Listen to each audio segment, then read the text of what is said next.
السلام علیکم ورحمۃ اللہ وبرکاتہ نحمده ونصلي على رسوله الكريم اما بعد اعوذ باللہ من الشیطان الرجیم بسم اللہ الرحمن الرحیم لا تجعلوا دعاء الرسول بینکم كدعاء بعضکم بعضا۔ محترم سامعین، امت پر نبی پاک علیہ الصلوۃ والسلام کے دوسرے حق کے تعلق سے آج گفتگو کروں گا انشاءاللہ۔ نبی پاک علیہ الصلوۃ والسلام کا امت پر دوسرا حق یہ ہے کہ آپ صلی اللہ علیہ وسلم کی تعظیم کی جائے، آپ صلی اللہ علیہ وسلم کا احترام کیا جائے۔ اسی لیے نبی پاک علیہ الصلوۃ والسلام کی حیات مبارکہ میں آپ صلی اللہ علیہ وسلم کو نام کے ساتھ بلانے پکارنے یا آپ کی موجودگی میں بلند آواز سے صحابہ کرام کو بات کرنے سے منع کر دیا گیا، اور صحابہ کرام علیہ الصلوۃ والسلام کو نبی پاک علیہ الصلوۃ والسلام کی احترام کرنے کی سختی سے تلقین کی گئی۔ فرمایا لا تجعلوا دعاء الرسول بینکم كدعاء بعضکم بعضا، کہ تم رسول اکرم صلی اللہ علیہ وسلم کو اس طرح نہ بلاؤ جس طرح تم آپس میں ایک دوسرے کو بلاتے ہو۔ اللہ رب العالمین آگے فرماتے ہیں یا ایھا الذین آمنوا لا ترفعوا اصواتکم فوق صوت النبی ولا تجہروا له بالقول كجہر بعضکم بعض ان تحبط اعمالکم وانتم لا تشعرون۔ کیا ایمان والو، تم اپنی آواز کو نبی کی آواز سے بلند نہ کرو، اور تم ان کے سامنے اس طرح باتیں نہ کرو جس طرح تم آپس میں ایک دوسرے سے باتیں کرتے ہو، ورنہ تمہارے اعمال برباد ہو جائیں گے اور تمہیں اس کا احساس تک نہ ہو۔ اس آیت کریمہ کے شان نزول کے متعلق حضرت عبداللہ بن زبیر رضی اللہ تعالیٰ عنہ بیان کرتے ہیں کہ بنو تمیم کا یہ قافلہ نبی پاک علیہ الصلوۃ والسلام کی خدمت میں حاضر ہوا، تو حضرت ابو بکر نے کہا کہ یا رسول اللہ، آپ ان پر قعقاع بن معبد کو امیر بنائیں، جبکہ حضرت عمر نے کہا کہ نہیں اللہ کے رسول، آپ ان پر اقرع بن حابس کو امیر بنائیں۔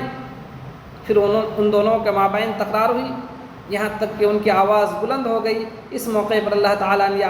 یہ آیت نازل فرمائی یا ایھا الذین آمنوا لا ترفعوا اصواتکم فوق صوت النبی۔ ابن زبیر فرماتے ہیں کہ حضرت عمر نبی پاک علیہ الصلوۃ والسلام سے اس آیت کریمہ کے نازل ہونے کے بعد اس طرح پست آواز میں باتیں کرتے تھے کہ نبی پاک علیہ الصلوۃ والسلام کو حضرت عمر سے دوبارہ پوچھنا پڑتا کہ آپ نے کیا کہا۔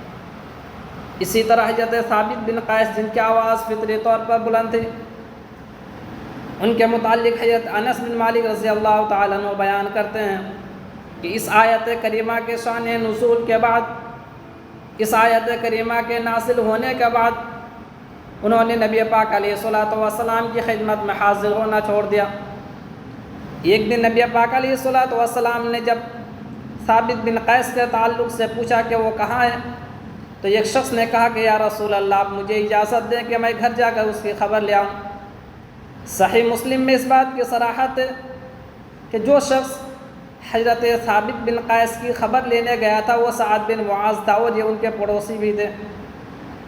جب سعد بن معاذ حضرت ثابت بن قیس کے گھر پہنچتے ہیں تو دیکھتے ہیں کہ وہ اپنے گھر میں سر جھکائے پریشان بیٹھا ہے۔ حضرت سعد بن معاذ نے کہا کہ میرے بھائی، آپ کو کیا ہو گیا؟ کہنے لگے کہ میری آواز نبی کی آواز سے بلند ہے، اس لیے اب میرا عمل برباد ہو چکا ہے، ضائع ہو چکا ہے۔ حضرت سعد بن معاذ نبی پاک علیہ الصلوۃ والسلام کے پاس آتے ہیں اور کہتے ہیں کہ یا رسول اللہ، وہ کہہ رہے ہیں کہ میرا عمل برباد ہو چکا۔ نبی پاک علیہ الصلوۃ والسلام حضرت سعد بن معاذ کو حضرت ثابت بن قیس کے پاس دوبارہ بھیج دیا اور کہتے ہیں کہ جاؤ ان سے کہہ دو کہ تم جنتیوں والوں میں سے ہو۔ اس آیت کریمہ سے معلوم ہوا کہ نبی پاک علیہ الصلوۃ والسلام سے نبی پاک علیہ الصلوۃ والسلام کا احترام کیا جائے، آپ صلی اللہ علیہ وسلم کی تعظیم کی جائے۔ نبی پاک علیہ الصلوۃ والسلام کی تعظیم اللہ تعالیٰ اور اس کے رسول کے حدود کردہ مقرر کردہ حدود سے آگے نہ ہو، انہی حدود کے اندر رہتے ہوئے نبی پاک علیہ الصلوۃ والسلام کی تعظیم تو ہے، بلکہ ایمان کا حصہ بھی ہے۔ اللہ کے رسول صلی اللہ علیہ وسلم فرماتے ہیں کہ لا تطرونی کما اطرت النصارى ابن مریم، کہ میری تعریف میں حد سے مبالغہ نہ کرو جس طرح نصارہ نے عیسیٰ ابن مریم کی تعریف میں حد سے تجاوز کیا تھا۔ انما انا عبد فقولوا عبد اللہ ورسولہ، یقیناً میں ایک بندہ ہوں، تم بھی مجھے اللہ تعالیٰ کا بندہ اس کا رسول ہی کہو۔ اسی طرح حضرت عروہ بن مسعود ثقفی جو اس وقت مشرک تھے اور قریش کے نمائندہ بن کر نبی پاک علیہ الصلوۃ والسلام کے پاس آئے تھے، جب وہ اپنے قوم کے پاس لوٹے تو انہوں نے کہا کہ اے میری قوم، اللہ کی قسم میں نے بڑے بڑے بادشاہوں سے مل چکا، میں نے قیصر و کسریٰ اور نجاشی جیسے بادشاہ دیکھے ہیں، لیکن اللہ کی قسم میں نے کوئی ایسا بادشاہ نہیں دیکھا جس کی اس کے ساتھی اتنے تعظیم کرتے وہ جتنی کہ تعظیم جناب محمد رسول اللہ صلی اللہ علیہ وسلم کے ساتھی کرتے ہیں۔ اے میری قوم، اگر وہ کھنکھارتے ہیں تو ان کے منہ سے نکلنے والا ہر بلغم ان کے ساتھی کے ہتھیلی پر ہی گرتا ہے جسے وہ اپنے چہرے پر مل لیتا ہے۔ اے میری قوم، جب محمد رسول اللہ صلی اللہ علیہ وسلم کو یہ حکم نافذ کرتے ہیں تو ان کے ساتھیوں میں سے ہر ایک کی خواہش یہ ہوتی ہے کہ وہ حکم پہلے اس کو پورا کریں۔ نبی پاک علیہ الصلوۃ والسلام جب وضو کرتے ہیں تو ہر ایک کی کوشش یہ ہوتی ہے کہ وضو والا پانی اسے مل جائے۔ یقیناً ہمیں اور آپ کو چاہیے کہ ہم اور آپ بھی اللہ کے رسول صلی اللہ علیہ وسلم کی تعظیم کریں، آپ صلی اللہ علیہ وسلم کا احترام کریں۔ آخر میں اللہ رب العالمین سے دعا ہے کہ اے اللہ العالمین